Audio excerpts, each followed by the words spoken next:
மானாமதுரை ஆகாஷ் கொலை வழக்கில் இறந்த உடலை வைத்து அரசியல் செய்வது ஏன் என்று உயர்நீதிமன்ற மதுரை கிளை கேள்வி எழுப்பியிருக்கிறது. விவரங்களுடன் இராமுடைய செய்தியாளர் கருணாகரன், விவரம் என்ன? ஆகாஷ் வழக்குடைய பின்னணி என்ன? தேவப்பிரியன், அதாவது அந்த மானாமதுரையை சேர்ந்த ஆகாஷ் என்பது ஒரு பட்டதாரி வாலிபர். அவர் கடந்த சில வாரங்களுக்கு முன் ஒரு வாளால் ஒரு சிலரை தாக்க முயன்றார், ஒரு தகராறு. அப்பொழுது அதைத் தொடர்ந்து போலீசார் அவரையும் அவரது நண்பரையும் கைது செய்தனர். இதைத் தொடர்ந்து அவர் கைது செய்து நீதிமன்ற காவலில் வைத்திருந்தனர். இந்த சூழலில் அவர் உயிரிழந்து விட்டார்.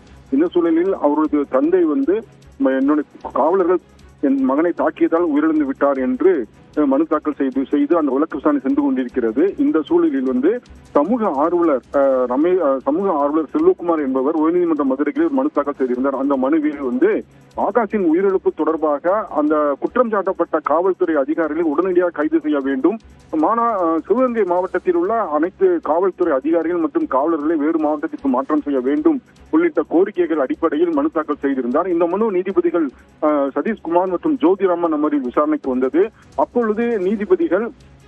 அப்பொழுது அரசு தரப்பு வழக்கறிஞர் ஏற்கனவே இது போன்ற ஒரு வழக்கு சம்பவம் நடந்தவுடன் விசாரணைக்கு வந்தது தனி நீதிபதி முன்பு. அப்பொழுது அவர்கள் அந்த உத்தரவின் அடிப்படையில் சிபிசிஐடி விசாரணைக்கு மாற்றம் செய்யப்பட்டது.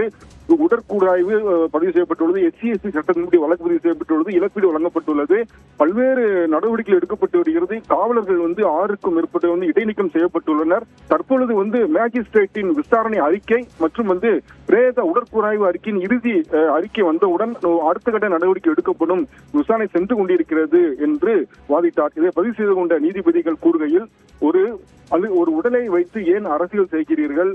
இது போன்ற ஒரு சூழலில் ஒரு தவறுதான ஒரு சம்பவம் நடந்துவிட்டது, உரிய விசாரணை நடைபெற்று வருகிறது, கொலை வழக்கு பதிவு செய்யப்பட்டுள்ளது உள்ளிட்ட பல்வேறு SC/ST சட்டத்தில் வழக்கு பதிவு செய்யப்பட்டுள்ளது. இந்த சூழலில் உடலை வாங்காமல் அது அழுகி போகும் வரை அது அங்கே வைத்திருப்பது நியாயமா?